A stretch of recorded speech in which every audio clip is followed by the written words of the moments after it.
These 5 tips stopped my executive champion or counterpart from pitching the business case without me and made my business over 8 figures. Let me take you through them.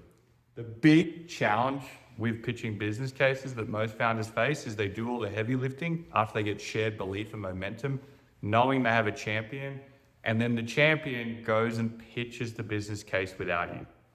All of a sudden, you probably end up in a number of places, but a big one everyone ends up is, let's just get the deal done, see what happens, and to do that, you might give up a farm or give up a discount. This process stopped that from happening for me. It also stopped me from happening this really, really shitty conversion rate of 7% on the first business case we would submit on an enterprise deal. These 5 tips not only got my deal value to 1.2 million for every new client, they also got my conversion to 67% on every first business case we submitted. That is an absolute game changer. They're easy tips. Anyone can apply them, and you can do them with no customer proof. Okay, so tip number 1 to ensure that you and your counterpart actually co-sell a deal. It's simple. Text early. Shared work with most people actually happens over text. They have a texting app at their work, they have collaboration tools. Nearly all of their shared work is text. Rather than using phones and text to chase people, actually use it to ask each other questions, to declare thoughts, to declare insights. If you can turn your texting channel right from the start into something that makes people feel trusted and feels like they already know, this channel being open the whole time makes presenting later such an equal achievement because you're already conducting shared work. A lot of people get stuck on getting text, they get it too late. Rather than doing that, instead declare it up front. There are 2 ways that you can get into a text chat. One is when you have your calendar link, make sure you have the cell number there that they've got to fill in. And if you do get on the phone prior to your first meeting, reach out to them and go, hey, can I shoot you a few texts? I have a few questions. If every point of them texting you is giving them more value, they're more likely to allow you to do it. You're going to come across more sophisticated. Super easy to do. Most people don't do it till it's too late when they're chasing an follower. Doesn't work then. You've got to get in the shared work right at the front.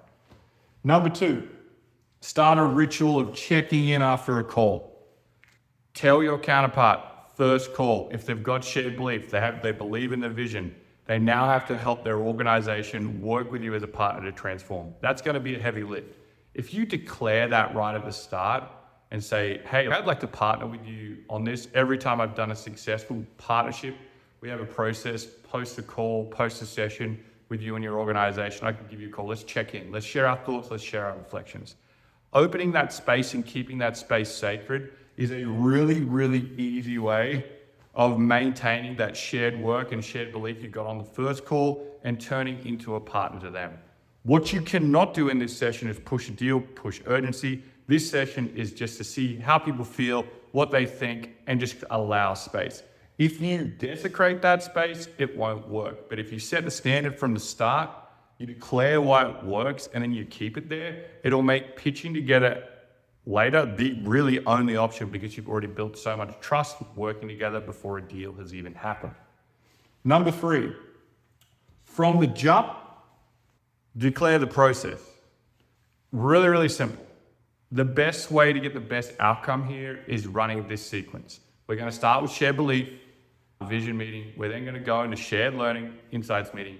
No matter how many insights meetings we'll do, we'll add that value for you to get your team up to speed. Once everyone's up to speed and they feel like they can take on this transformation, we then move to the business case meeting.